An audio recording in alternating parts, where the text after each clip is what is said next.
everyone, that's a lecture of science for class 9. Today's our topic is leucoplast. बच्चे हम पढ़ रहे थे प्लास्टिड पढ़ा हमने, उसकी 2 टाइप्स होती हैं, क्रोमोप्लास्ट एंड ल्यूकोप्लास्ट। हमने क्रोमोप्लास्ट इससे प्रीवियस लेक्चर में पढ़ा था। अब सेकंड इज ल्यूकोप्लास्ट। ल्यूकोप्लास्ट क्या होता है बच्चे? ल्यूकोप्लास्ट का जो फंक्शन होता है वो होता है स्टोर करने का, ठीक है। अब जो क्रोमोप्लास्ट में क्लोरोप्लास्ट प्रेजेंट होता है, उसमें क्लोरोफिल प्रेजेंट होता है, जिसकी वजह से प्लांट्स अपना फूड स्वयं सिंथेसाइज करते हैं, ठीक है।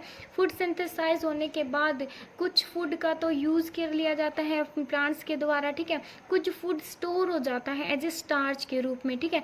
अब जो वो स्टार्च है उसको कौन स्टोर करता है? ल्यूकोप्लास्ट। समझ आए? तो स्टोरेज का काम कौन करता है? ल्यूकोप्लास्ट करता है। ये क्या क्या किन किन चीज़ों को स्टोर करता है? It can store starch, oil and protein granules, ठीक है। इनको क्या करता है? ये स्टोर करता है। और प्लास्टिड्स का के अंदर भी क्या होते हैं? इनका खुद का डीएनए होता है एंड राइबोसोम्स होते हैं। समझ आए? तो सेल के जो ऑर्गेनल्स होते हैं डिफरेंट उनमें 2 ऐसे ऑर्गेनल्स हैं जिनका खुद का डीएनए और राइबोसोम्स होते हैं। वो कौन सा होते हैं? वो होते हैं माइटोकॉन्ड्रिया एंड ल्यूकोप्लास्ट। ओके। अब second thing is vacuoles. Vacuoles क्या होते हैं? Vacuole are storage sac for solid और लिक्विड कंटेंट। जो भी ये सॉलिड और लिक्विड को स्टोर करके रखते हैं ना, उनको क्या बोलते हैं? वैक्यूल्स बोलते हैं, ठीक है। इनके अंदर कुछ सॉलिड लिक्विड कंटेंट फिलअप होता है, ठीक है। ये बहुत ज़्यादा छोटे साइज़ का होता है एनिमल शेल के अंदर और बड़े साइज़ का होता है प्लांट शेल के अंदर। आपने प्लांट और एनिमल शेल में जो डिफरेंस पढ़ा था उसमें भी था ना कि जो वैक्यूल्स होते हैं प्लांट में बड़े होते हैं, ठीक है, जिसको आप सेंट्रल वैक्यूल्स बोलते हो। समझ आए? और जो सेंट्रल वैक्यूल इतना बड़ा होता है जिसकी वजह से जो न्यूक्लियस है वो पेरीफेरी में लाई करता है, मीन सेंटर से थोड़ा सा दूर लाई करता है। जबकि एनिमल शेल में जो वैक्यूल्स तो होते हैं, ठीक है, बिकॉज वहाँ पे भी तो लिक्विड या सॉलिड कंटेंट स्टोर करके रखना है ना, तो लेकिन ये इतने बड़े नहीं होते कि ये सेंटर में लाई कर सकती हैं। ओके। तो अब है यहाँ पे प्लांट वैक्यूल। जो प्लांट वैक्यूल्स होते हैं वो थोड़ा सा मीन्स प्लांट जो शेल होती है वो थोड़ी हार्ड होती है ना, स्टिफ होती है। वो किसकी वजह से होती है? Because it is full of cell sap. जो प्लांट वैक्यूल है वो शेल सेप से भरा होता है। शेल सेप मीन्स एक काइंड ऑफ फ्लूइड, ठीक है, मीन्स एक फ्लूइड से भरा हुआ होता है। जो फ्लूइड है मीन्स लाइक ए लिक्विड, ठीक है। अब जो लिक्विड है वो आपको पता है वो प्रेशर अप्लाई करता है वॉल्स पे, ठीक है। वो प्रेशर अप्लाई करेगा जिसकी वजह से क्या हो जाएगा? स्टिफनेस कम्स, जिसकी वजह से क्या हो जाएगी? स्टिफनेस या टर्जिडिटी, या फिर आप उसको रिजिडिटी कुछ भी बोल सकते हो, ठीक है। जिसकी वजह से जो शेल होती है ना प्लांट की वो थोड़ी क्या होती है? टर्जिड होती है या रिजिड होती है, थोड़ी सी स्टिफ कठोर सी होती है। समझ आया? एनिमल शेल की तरह सॉफ्ट नहीं होती है उनकी शेल। किसकी वजह से होती है? वैक्यूल्स की वजह से। समझ आया? ठीक है। या फिर शेल वॉल की वजह से भी इनकी शेल जो थोड़ी सी हार्ड होती है, वो आउटर शेल मेम्ब्रेन की वजह से, जिसको आप शेल वॉल बोलते हो, ठीक है। और ये कुछ और सब्सटेंस है जिसको ये स्टोर करके रखता है, ठीक है। ये फ्लूइड को भी या शेल शेप को तो स्टोर करता ही है, ठीक है, फ्लूइड को, ठीक है। इस आल्सो स्टोर अमीनो एसिड को भी स्टोर करके रखता है, शुगर कंटेंट को भी, शुगर को भी, वेरियस ऑर्गेनिक जो भी एसिड होते हैं और एसिड को भी स्टोर करके रखता है, या कुछ प्रोटीन को भी स्टोर करता है। समझ आया? ठीक है। कुछ यूनिसेलुलर ऑर्गेनिज्म होते हैं, ठीक है, कुछ यूनिसेलुलर ऑर्गेनिज्म होते हैं जैसे कि अमीबा, ठीक है। उसमें भी क्या होता है? फूड वैक्यूल्स होता है। उसमें क्या होता है? फूड वैक्यूल्स होता है। मैंने आपको अमीबा की स्ट्रक्चर करवाई थी, ठीक है। अमीबा में क्या होता है? होलोजोइक मोड ऑफ न्यूट्रिशन होता है। अमीबा मीन्स इस टाइप का एक क्या होता है? ऑर्गेनिज्म होता है। समझ आया? लेकिन जैसे इसमें फूड वैक्यूल्स होता है, जैसे जो भी इसका ये मान लो एक फूड है, ठीक है। फूड ये क्या करेगा? इसकी जो स्ट्रक्चर होती है ना वो थोड़ी सी फ्लेक्सिबल होती है, तो ये धीरे धीरे करके अपनी स्ट्रक्चर फ्लेक्सिबल होने की वजह से क्या करता है? फूड के पास जाता है और फूड के पास जाके ऐसे फिंगर लाइक प्रोजेक्शन बना लेता है, ठीक है। ऐसे फिंगर मीन्स अपनी जो इसकी ये है ना स्ट्रक्चर है उसको इस टाइप से कर लेता है। समझ आया? जिसकी वजह से फूड इसके अंदर एंटर कर लेता है और ये यहाँ से फिर उसको क्या कर लेता है? ऐसे मीन्स ये फिंगर लाइक स्ट्रक्चर बना ली। जैसे ही फूड एंटर कर रहा है इसने इसको क्या कर दिया? क्लोज कर दिया। तो ये जो भी फूड वैक्यूल्स इसको जो भी बनता है इसको हम क्या बोलते हैं? फूड वैक्यूल्स बोलते हैं। क्या बोलते हैं? फूड वैक्यूल्स बोलते हैं। और फूड वैक्यूल्स के अंदर फूड क्या कर जाता है? एंटर कर जाता है, फिर डाइजेस्ट और एब्जॉर्ब करता है उसको, समझ आए? और अनएब्जॉर्ब जो फूड है वो उसको एक्सक्रिएट कर देता है, बाहर निकाल देता है, समझ आए? तो ये क्या है? यूनिसेलुलर ऑर्गेनिज्म लाइक अमीबा है, इसके अंदर भी क्या होता है? फूड वैक्यूल्स होता है, समझ आए? कुछ और अलग ऑर्गेनिजम्स होते हैं जो फूड वैक्यूल्स का यूज करते हैं, किसके लिए? एक्सेस वाटर, जो भी उनकी बॉडी में जो भी एक्सेस वाटर होता है या फिर जो कोई भी वेस्ट होता है उसको एक्सपेल करने के लिए, ठीक है, उनकी बॉडी से एक्सपेल करने के लिए भी वो फूड वैक्यूल्स बना लेते हैं, ठीक है। अमीबा भी क्या करता है? फूड वैक्यूल्स बना ले, बाद में जैसे फूड है एब्जॉर्ब हो रहा है, डाइजेस्ट हो रहा है, तो कुछ ना कुछ वेस्ट भी तो होएगा ना, फिर वो क्या वेस्ट है एक जगह पे इकट्ठा होता रहेगा, फिर से वो ऐसे वैक्यूल्स बना लेता है, ठीक है, उसके थ्रू एकदम से जो फूड जो भी वेस्ट मटेरियल है वो बाहर निकल जाता है और फिर से वो उसको कवर कर लेता है, समझा?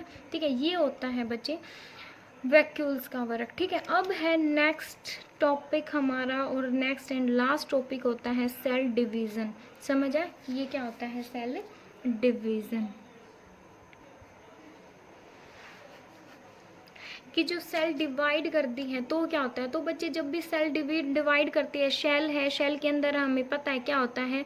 न्यूक्लियस होता है। तो पहले सेल डिवीजन नहीं होता, उस सेल से पहले न्यूक्लियस का डिवीजन होता है, समझ आए? ये क्या हमारे पास कोई भी शेल है, ठीक है, ये इसका क्या है? न्यूक्लियस है, ठीक है। तो पहले क्या होगा? ये क्या हमारी, जैसे कि ये शेल है, तो पहले यहाँ पे न्यूक्लियस का डिवीजन होता है। किसका डिवीजन होता है? न्यूक्लियस का डिवीजन, न्यूक्लियस डिवाइड होना स्टार्ट हो जाता है, ठीक है। आफ्टर दैट टू अलग शेल, डॉटर शेल बोलते हैं हम जिसको, ठीक है, जो क्या बन जाती हैं? टू डॉटर शेल फॉर्म होती हैं, समझ आए? ठीक है, तो पहले किसका शेल डिवीजन के टाइम पहले कौन डिवाइड होता है? पहले कौन, किसका डिवीजन होता है? न्यूक्लियस का। देन आफ्टर सेल डिवीजन होता है, ठीक है। अब जो न्यूक्लियस डिवीजन होता है उसको हम क्या बोलते हैं? न्यूक्लियस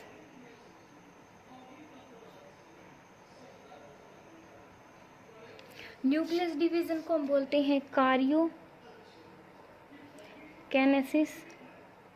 न्यूक्लियस डिवीजन को हम क्या बोलते हैं? कार्योकैनेसिस। एंड शेल डिवीजन को हम बोलते हैं साइटोकैनेसिस। क्या बोलते हैं हम? न्यूक्लियस डिवीजन को हम क्या बोलते हैं? Karyo means nucleus, kinesis means divide होना, cell means cyto division means divide होना, ठीक है। न्यूक्लियस डिवीजन को हम बोलते हैं कार्योकैनेसिस एंड सेल डिवीजन को हम बोलते हैं साइटोकैनेसिस बोलते हैं, ठीक है। अब ये टू टाइप का होता है, two main type of cell division. Cell division की टू टाइप्स होती हैं, वो कौन सी होती हैं? उससे पहले आप एक बार पढ़ो कि कोई भी नॉर्मल शेल है, ठीक है, कोई भी नॉर्मल जो शेल होती है उसमें कितने क्रोमोसोम्स प्रेजेंट होते हैं? नॉर्मल शेल में आप 46 क्रोमोसोम्स होते हैं। कितने होते हैं? 46 क्रोमोसोम्स होते हैं, ठीक है। क्रोमोसोम्स में डीएनए में डीएनए में जीन्स होते हैं। जीन क्या करते हैं? जो भी ऑफ पेरेंट्स से ऑफस्प्रिंग में जो भी करैक्टर जाते हैं, ट्रांसफर होते हैं, वो किसके थ्रू होते हैं? जीन के थ्रू होते हैं, ठीक है। तो 46 क्रोमोसोम्स होते हैं, जिसमें से 23 हमें मदर से मिलते हैं, ठीक है, और 23 हमें फादर से मिलते हैं, ओके। ये होती है हमारी नॉर्मल शेल, ठीक है, जिसमें क्या होते हैं? दोनों पेयर प्रेजेंट होते हैं, ठीक है। अब देखो ये क्या है? नॉर्मल शेल, ठीक है, इसको हम बोलते हैं डाइप्लॉइड शेल। इसको हम क्या बोलते हैं? Diploid cell. और इसको हम 2n शेल बोलते हैं, 2n, समझ आया? ठीक है, इसमें क्या होते हैं? नॉर्मल शेल जिसमें 46 क्रोमोसोम्स प्रेजेंट होते हैं, न्यूक्लियस में होते हैं ना सारे थिंग्स, सब कुछ, ठीक है। 46 क्रोमोसोम्स होते हैं, इसको हम 2n, 2 मीन्स डाइप्लॉइड, बिकॉज इसमें 2 पेयर होते हैं ना, ठीक है, इसमें क्या होते हैं? पेयर होते हैं। 23 मदर से जो भी क्रोमोसोम्स आते हैं, ठीक है, तो इसको हम 2n बोलते शेल बोलते हैं, डाइप्लॉइड शेल बोलते हैं, जिसमें 46 क्रोमोसोम्स प्रेजेंट होते हैं, ठीक है। फिर एक होती है हमारी जर्म शेल। फिर एक और क्या होती है? हमारी जर्म शेल होती है, ठीक है।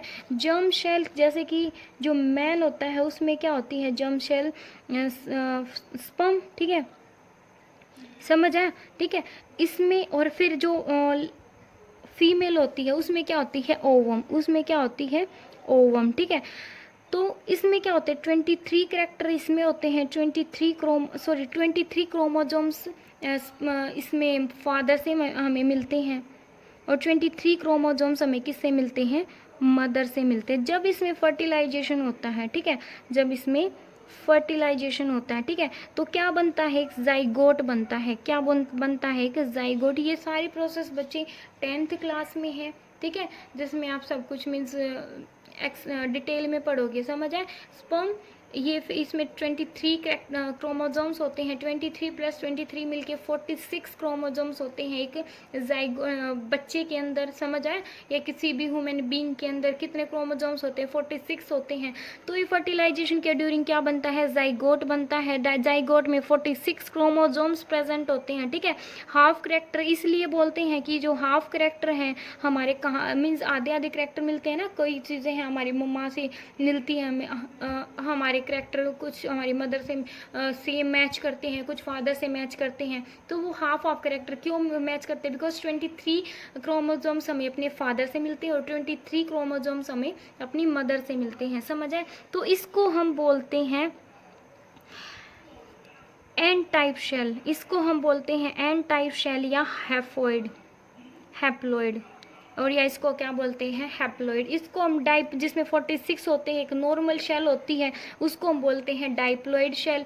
हैप्लॉइड किसको बोलते हैं, जो ये जर्म शेल होती है ना, इनको हम बोलते हैं हैप्लॉइड या फिर एन टाइप ऑफ शेल, समझ आया। जो भी हमारी बॉडी जैसे मसल्स वगैरह, जो भी इनमें जो भी शेल्स बन रही है ना, ठीक है, इनमें जो भी शेल बन रही है, इनमें क्या क्या होते हैं, 46 क्रोमोजोम्स होते हैं, ठीक है, जबकि इनमें क्या होते हैं, जर्म शेल में 23 क्रोमोजोम्स प्रेजेंट होते हैं, ओके। अब बच्चे जो इसकी टाइप्स हम पढ़ रहे थे, ठीक है, टाइप्स में क्या होगा, इसमें ये टाइप्स जो नॉर्मल फर्स्ट टाइप है इसकी मिटोसिस, सेकंड टाइप है इसकी मियोसिस, ठीक है। इसमें क्या होगा, एक जनरल आइडिया मैं आपको दे देती हूँ। इसमें जो 2n है, जो भी नॉर्मल शेल है, उससे डाइप्लॉइड ही बनेगी। ये क्या है, डाइप्लॉइड, जिसमें 46 क्रोमोजोम्स होते हैं, इससे डाइप्लॉइड ही बनेगी, समझ, डाइप्लॉइड से डाइप्लॉइड ही बनेगी, जैसे कि ह्यूमन बीइंग में होता है। ये क्या है, इसकी डॉटर शेल है, समझ आया, ठीक है। लेकिन मियोसिस में क्या बनता है, 2n, जो भी डाइप्लॉइड होती है उससे क्या बनता है, उससे क्या बनेगी, हैप्लॉइड बनेगी। क्या बनेगी, हैप्लॉइड बनेगी, समझ आए, क्या बनती है, इसे हैप्लॉइड बनती। ये क्या, इसकी डॉटर शेल, समझ आए। अब देखो आगे नेक्स्ट, ये क्या बच्चे, हमारी पेरेंट शेल। ये क्या, हमारी पेरेंट शेल। हम मिटोसिस के अंदर पढ़ रहे हैं, किस में पढ़ रहे हैं हम, मिटोसिस के अंदर। ये क्या हमारी, ये हमारी पेरेंट शेल है, जिसमें मान लो इन जनरल 46 क्रोमोजोम्स होते हैं हमारी बॉडी में, लेकिन इन जनरल हम मान के चल रहे हैं इसमें क्या है, 4 क्रोमोजोम्स प्रेजेंट है, 4, 5, 6 कुछ भी मान सकते हो आप, ठीक है। इसमें कितने क्रोमोजोम्स प्रेजेंट है, 4 क्रोमोजोम्स प्रेजेंट है इसके अंदर, ठीक है। फिर जो डीएनए कॉपी हुआ, ठीक है, डीएनए क्या हुआ, फिर डीएनए कॉपी होगा, जाइगोट वगैरह जैसे बनेंगे, ठीक है। डीएनए कॉपी या डीएनए रेप्लिकेट भी आप इसको बोल सकते हैं, या फिर डीएनए कॉपी, ठीक है। फिर डीएनए कॉपी होएगा तो उससे क्या बनेगी, जो डॉटर शेल बनेगी उसमें भी 4 क्रोमोजोम्स ही प्रेजेंट होंगी, समझ आया। जैसा पेरेंट्स है वैसे ही उसकी नेक्स्ट जनरेशन होगी, समझ आए, जैसा पेरेंट्स है उससे नेक्स्ट जनरेशन भी कैसे होगी, उसकी सेम होगी, ठीक है। अब है यहाँ पे जो मियोसिस है, मियोसिस में क्या होगा, मान लो ये क्या है, हमारी पेरेंट सेल है। पेरेंट सेल से जो भी डीएनए कॉपी होगा, ठीक है, पेरेंट सेल से जो भी डीएनए कॉपी होगा उससे क्या होगा, जो भी हमारी शेल बनेंगी, ठीक है, जो भी हमारी ये जो भी डॉटर शेल बनेगी ना, ठीक है, उससे क्या होगा, उससे ये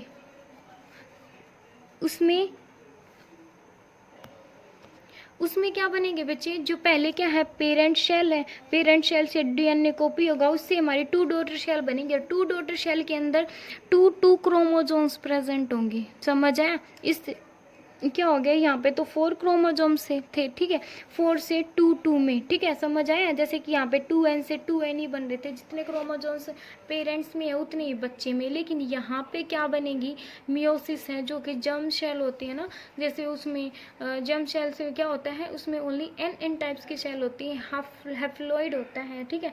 ऐसे इसमें 4 थे तो यहाँ पे हाफ हो जाएंगे, 2 क्रोमोजोम्स प्रेजेंट होंगे इसके अंदर, समझ आया। ये था हमारा totally fundamental unit of life, ठीक है, जिसको हम क्या बोलते हैं, शेल।